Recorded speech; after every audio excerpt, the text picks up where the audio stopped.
starting खालामगोन जोंनि ग्रुपनि राइडखौ नैबे जोंनि तामुलपुरनिफ्राय डाइरेक्ट अदालगुरि डिस्ट्रिक्टआव थांगोन जोङो अदालगुरि डिस्ट्रिक्ट दाउजेङाव थांगोन आरो ना आमार ग्रुपৰ नामটো हल बड'लेण्ड তাৰপিছত ड्रागन बाइकार्स आरो लोगोसे जै बड'लेण्ड ड्रागननि जै ओ माय गॉड पुरा एक्साइटेड जाना दोङो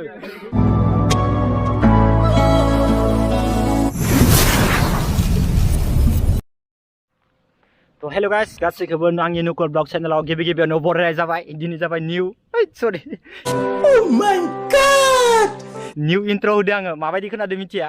तो गाइस दा जियानो जाया माने गाइस एसे फाल्तु खालामबाय तो गाइस जोङो माने दिनै माने 15 आगस्टनि थाखाय मोनसे जोङो गोदान मोनसे ग्रुप बनायनो नागिरदों जोंनि तामुलपुराव इनिफ्राय जोङो दिनै सोर फैदो सोर फैयाखै आं गासैखौबो फैनो होदोंमोन जुदि सोरबा फैनो हागोन हायाखै बेखौ कल खालामाखै इनिफ्राय दा गासैखौबो साहित्य सभा जानायनि फिल्डआव जमा जाना थानो होदो आरोना गाइस ओमफ्राय आङो लारायगोन आंनो नङा सोरखौ मा खालामनाय जायो बेखौ मिथिला आरोना गासैखौ फैनो होदो मा लारायनाय जायो नायनोसै इनिफ्राय ग्रुपनि नामखौ दोनथ'वाखै ओमफ्राय ग्रुपनि नामखौ मा नाम दोनबा हामगोन बेखौ दिनै लारायनोसै ओमफ्राय ग्रुपनि नामखौ दोनखांनायनि उनाव ओमफ्राय बिदि गोदो गस्ला ओमफ्राय आरो बायदिसिना ग्रुपनि थाखाय एक अलरेडि मा नांगौ बेखौ सब बनायजोबनो होगोन इनिफ्राय दिनै लारायनोसै बया उखामखै आं भिडिअ खालामदों गाइस आं थोन बुखिदो दे आङो माने बिखाफोरा बोरैबा दुब गाबदा आंनिया दिनै बेनिखायनो भिडिअ आंनिया फार्स्ट इन्ट्र'आवनो दिनै बया स्पिड जादों आरो ना गाइस बुंनाया एखेबारे गामाखालि ओरैयानो जायामोन आंनिया दिनै मानो जादों आं मिथिया लाभ जादों ना लकसन जादों बेखौबो मिथिया खिन्थु आङो दिनै गोदो भिडिअ खालामबाय आरो ना नोंथांमोननि सिगाङाव फार्स्ट इन्ट्र'आवनो गाइस थ' आं दा बारा बुंथ'ला आं दिनै मानोबा बया बोरैबा नांदों गावखौनो थ' नायलांबाय थाथ'दो दे आं भिडिअ खालामलांबाय थानोसै एक दो दिनै माइक टेस्ट अके रेडि ओके गाइस ओके दिनै मा जादों मिथिया फेस देखायनानै दिनै फार्स्ट इन्ट्र'आवनो माबा खुसि जादों आङो थ' गाइस पुरा धामाका गाइस दिनै भिडिअआ धामाका नङाबाबो धामाका होनना बुंबाय आरो ना धामाका नङा एक्सुवेलि दिनै सिम्पोल भिडिअ खिन्थु साउन्डखौ हेभि नांदो दे मा कसम हेभि नांदो नै ओ माय गड ओ माय गड मजा नांदो बे नै ओ भाई माने एक्जस्टनि माबा फिसा सिङाव मोनसे माबा थायोना बेखौ गोदोर हाफुंना लादो आरो ना साहित्य सभा जानाय टाइमाव नैयाव ओरैबायदि मानसि जादोंमोन ना ओ माय गड ब्रमोना गासैबो थाफायजोब्बाय खोमा इसोरखौ ओइयाव थानो होदोंमोन आं ओइयावनो दों बायदि मोनदों इसोरखौ ओ मजा नांदो बे मा कसम लगाओ नांदो ओ माय गड खनसे सालायबा सालायनो लुगैयो खोथाया फैनाय नोंसोरलाय दासो नांदों फैनाय हा दासो फैदों नोंसोर आइयो बेस्राफ्रा नेबाय थादो इनो रायजो मोनथांमोन आरो सोरबा फैदोंबाव ना थ' गाइस ओमफ्राय दा बर्थमान जोङो नै फिल्डआव मोनफैबाय नैयावनो साहित्य सभा जादोंमोन दे गाइस साहित्य सभा जानाय टाइमाव ओरैबायदि मानसिमोन खिन्थु दा लांदां ओमफ्राय जोंनि नैबे तामुलपुराव दा मेडिकेल कलेज गायसंगोन जां दैयाव मेडिकेल कलेज जासिगोन जोंनि तामुलपुरावबो बारा दिन नांला माला जागोन मिथिया खिन्थु खुन्था जात्रा गायबाय इनिफ्राय दा जोङो नै ग्रुपनि नामखौ मा दोनगोन मा दोना इखौ गासैबो दा रायगासिनो दोङो इनिफ्राय लकेसना मायाव लागोन इखौबो दा फिक्स खालामदो ओरैनोथ' जों दा फार्स्ट हिसाब ग्रुप फार्स्ट स्टार्टिं राइड खालामगोन नालाय जों बारा गोजानखौ लाखाया लकेसनखौ खाथियावनो लागोन खिन्थु नेक्स्टआव माजे राइड ग्रुपआ मारिबाय थाबाथाय माने गोजानाव लानाय इदि टारगेट आरो ना दा नायनोसै ग्रुपनि नामखौ मा दोनो दसेनि उनाव रिजाल्ट मोनगोन गाइस टेनसन खालामनाङा नोंथांमोना थ' गाइस इनिफ्राय जोंनि रायलायनाया गासैबो अलरेडि कमप्लिट जाजोब्बाय थ' गाइस आरो बेखौनो बुंनो सानो आरो ना गाइस माने दा जोंनिया नै फार्स्ट राइड हिसाबै जोङो ग्रुपनि नामखौबो दोनबाय ग्रुपनि नामखौ नोंथांमोननो खनसे फोरमायना होनोसै आङो थ' ग्रुपनि नामानो जाहैबाय जोंनिया बड'लेण्ड ड्रागन बाइकार्स ग्रुप बड'लेण्डआ जाबाय गासैबो जोंनि एरियानि बर' हारिफोरनि थाखाय मोनसे बड'लेण्ड लाबाय बेनिफ्राय ड्रागनखौ एसे स्टाइलनि जोंनि ग्रुपआव सोना होबाय ओमफ्राय बाइकार्स ग्रुपआथ' थाखाबायानोखा थ' बेनो आरोना दा बा जोंनि ग्रुपनि नाम दोननाय आरोना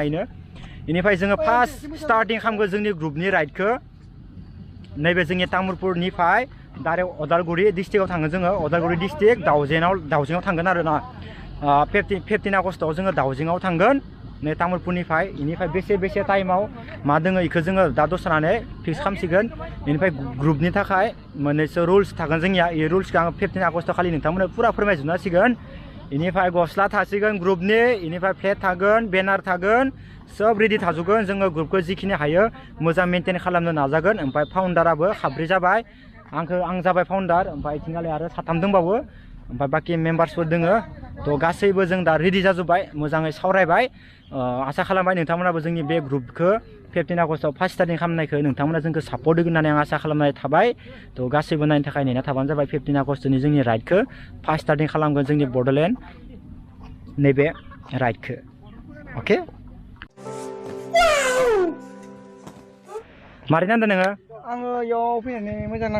नांदों ना माने जोङो इयाव सिगाङो माबायाव बेयावनो मेडिकेल जानो गोनां मेडिकेल कलेज जागोन दाना बेयावनो ओमफ्राय बेनि सिगाङावनो जानानै थांबाय जोंना बर' साहित्य सभा ओमफ्राय बे टाइमाव गोबां मानसि फैदोंमोन बा जानो गोनांनि सिगाङावनो फैदोंमोन जायगाफोरखौ देखायदोंमोन खिन्थु बायखांना थांनायनि उनाव जेरै थैखांबाथाय मानसिया थैखांनायनि उनावबाथाय मानसिखौ बावो थिग बेबायदिनो मिटिङा जानानै थांबाय जोब्बाय जायगाखौ बावबाय बेबायदि खिन्थु जोङो गोसोखांनानै साहित्य सभायाव बया गिदिर जादोंमोन जागायाना खिन्थु इयावराबो ब्लक खालामफायाखै दि न' जोंसो ब्लक खालामफैबाय मारै नांखो दिनै फायनानै राइडा मोजां थाङो ना फोथायनाय दंखायो ना मायाव लादोंमोन जोङो जोंनियानो साल्थेयाबो जोंनिया फाउन्डार जाबाय फाउन्डार खालामबाय साल्थेखौबो जों गासैबो साब्रै बिदिनो सासे ओमफ्राय आंबो जाहैबाय साब्रै खालामबाय आरो जोङो थ' गाइस नै जोंनि गासैबो फाउन्डार मेम्बार्स गासैबो जमा दोङो जोंनि ग्रुपनि रायलायनाया फुरा दिनै कमप्लिट जाबाय आरो 15 आगस्टआव राइडा फैगासिनो दोङो जोंनि ग्रुपआ थ' गाइस ग्रुपनि आंखौथ' नोंथांमोननो खिथाखाबाय आरो लोगोसे जै बड'लेण्ड ड्रागननि जय गड फुरा एक्साइटेड जाना दोङो गासैबो फुल एक्साइटेड गाइस नोंथांमोना नायनो थाखाय नेना थाबाय जाबाय ओमफ्राय दा जोंनि माने ग्रुपनि गस्लाखौ जों दा रायलायनो थांगोन आरो ना बेनार सेनार नांगौ जायोना नङा होमबा ग्रुपआव आरो जिखिनि ग्रुपआव माबा मेम्बार्स दोङो फाउन्डार दोङो गासैनियावबो माने ड्रेस थाबा एसे स्टेन्डार्ड जायो आरो ना थ' जोङो फार्स्ट ग्रुप हिसाबैथ' इमान दामि खालामनो हानाय नङा फार्स्ट स्टार्टिं खालामनाय हिसाबै अब्लाबो जोङो जिखिनि हायो ग्रुपनि मेनटेनखौ रुल्सखौ मानि होनो थाखाय आरो जानो थाखाय माने जोङो जुजिलांगोन आरो ना गाइस बेनो आरो ना बास हैद माला फैनाय नोंसोरलाय मानो थाब थाब फैयो गारनानै न'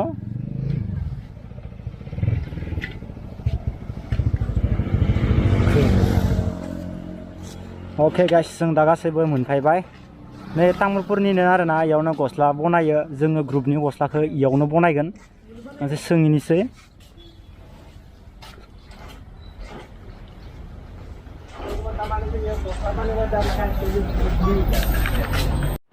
थ' गाइस ओमफ्राय दा जोङो ग्रुपनि गस्लाखौ बनायबाय नै तामुलपुरावनो पुरा नाम साम लग' सग' लिरजोब्बाय হয় নহয় দাদা পুরা কেমন হচ্ছে বাজেট 6000 बाजि जाबाय गाइस जोङो 20 जन मेम्बार्स आरो फाउन्डार प्लास खालामनानै थ' जोङो माने फार्स्ट राइड करिम आरो 15 आगस्टत माने এটা নতুন গ্রুপ খুলছি ওদালগুৰি ডিস্ট্রিক্টত যাম আমাৰ গ্ৰুপৰ নামটো হ'ল বডলেণ্ড তাৰপিছত ড্ৰাগন বাইকাৰ্ছ লগতে দিলে হ'ল তাৰপিছত ড্ৰাগনটো দিলে হ'ল বনা না দাদা ভালকে বনাবে কিন্তু ডিসকাউন্ট দিব লাগবো হ্যাঁ অফার দিব লাগবো এটা অফার দিব লাগবো দেই দিবি নাই এটা দিবি না ভিতরে কথা আছে কিন্তু 21 বলা বসলা थ' गाइस ओमफ्राय दा जोङो गस्ला सस्ला गसो खालामनो जोब्बाय टेनसन गैला